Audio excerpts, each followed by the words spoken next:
This poem on the surface is about the impact of racism on a young boy. Closer examination, however, reveals that even though the persona in the poem is a young boy, what he speaks about reveals that the poet is talking about much more than the immediate suffering of this particular boy. He is speaking of a history of black suffering in the United States. One of his techniques is the use of the persona, a young boy, just daydreaming, to move outward to black persons as a whole, wishing that things were not as they were. These dreams move from one to another in a controlled progression. Note that in the first two stanzas, the boy is wishing for things that many people take for granted. Try to identify these.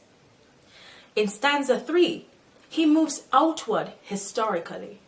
When he wishes that his creation would have him stand tall, his voice Paul Robeson, he is making reference to a famous black singer, Paul Robeson. This is significant because it brings to mind the fact that besides being one of the greatest classical singers of all time, Paul Robeson was a brilliant student who topped his class at the prestigious Rutgers University, was also an all-American athlete, which means he was one of the best in the entire country, and a brilliant actor who starred in movies.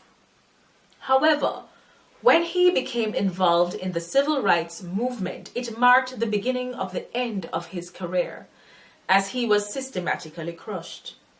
So it follows logically that the wishes in stanza 4 make reference to the Ku Klux Klan. It would help to look for information on that organization. Finally, the persona's wish that only boys were scared behind bravados reveals without doubt the adult sensitivity that underlies the poem.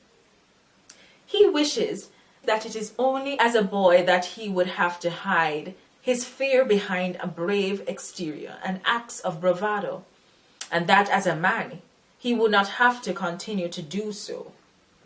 Another possible interpretation of these lines is that it is understandable when boys are insecure and try to hide this by acts of bravado that may prove unkind to others. But when boys grow into men and still are scared, like the Klan and others who still carry out racist acts, their acts of bravado can prove terribly harmful to others.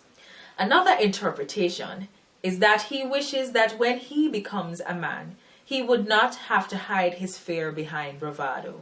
In either case, although he can bear a great deal of suffering, he would not wish it on anyone.